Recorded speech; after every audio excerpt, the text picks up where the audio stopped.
Bismillahirrahmanirrahim. Assalamualaikum warahmatullahi wabarakatuh. Kembali bersama saya Dr. Rando Hendra dan Rando Institute.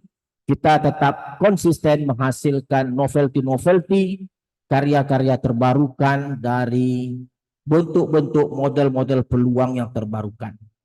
Sebelumnya kita telah membahas bagaimana dua generator distribution atau dua teknik yang membangkitkan model peluang baru dapat digabungkan untuk menghasilkan generator ketiga atau pembangkit ketiga. Lalu dari pembangkit ketiga kita akan gunakan baseline dan hasillah model peluang baru. Jadi pembangkit pertama, generator pertama yang kita sebut dengan exponentiated distribution. Exponentiated distribution ini seperti Anda lihat fungsi densitasnya itu yang seperti saya blok tergantung kepada Fx kecil dan Fx besar. Fx kecil itu fungsi densitas, Fx besar itu kumulatif. Dan kumulatif yang dihasilkan oleh generator exponentiated distribution adalah Fx besar berpangkat par 1. Jadi ada tambahan parameter, satu parameter yaitu parameter 1 yang kita sebut dengan theta. Nah, langkah berikutnya kita gunakan generator distribution kedua, yaitu the Arcustan X family distribution. Di mana Fx kecilnya Anda lihat seperti yang saya blok. Ada Gx kecil, ada Gx besar, dan Fx besarnya itu tergantung seperti yang saya blok. Masukkan Fx kecil dan Fx besar ini yang diperoleh dari teknik atau generator the Arcustan X family ke dalam generator exponentiated distribution. Ganti Fx kecilnya seperti Fx kecil dan Fx besar yang saya blok ini akan menghasilkan generator berikutnya. Generatornya adalah exponentiated Arcustan distribution. Masih generator. Jadi setelah kita masukkan akan menghasilkan generator ketiga seperti berikut. Ini fungsi densitasnya. Oke? Dan ini kumulatifnya.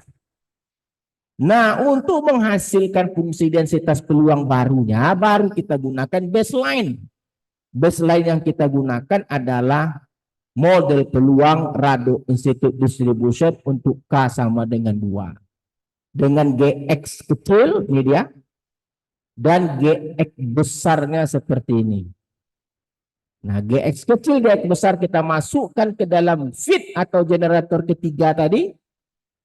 Akan menghasilkan model peluang baru yang kita sebut dengan exponentiated Arcustan Rado Institute Distribution untuk K sama dengan 2.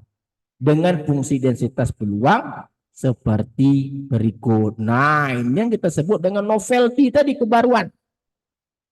Ini yang kebaruan itu. Dengan fungsi densitas peluang seperti yang Anda sorot, ada dua parameter. Parameter 1 dan parameter 2. Nah, kalau ada I gamma, ini Anda harus tahu ini hubungannya. Pasti ada hubungan dengan ZFR.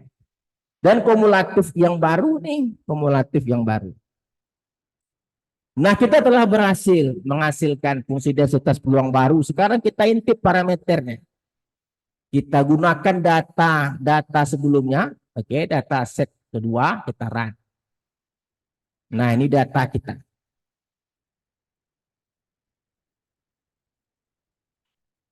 Setelah data kita berikan, barulah kita jalankan coding pemrograman log likelihood. Ini coding pemrograman log likelihood.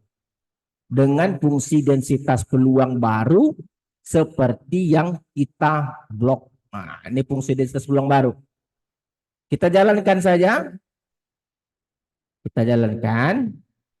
Lalu kita intip parameternya menggunakan optim, kita run optim. Oke, kita run saja. Nah, kita coba panggil parameternya berapa. Nah, ini parameternya. Parameter 1 3,3, parameter 2 1,27 konvergen. Nah, ada yang menarik di sini.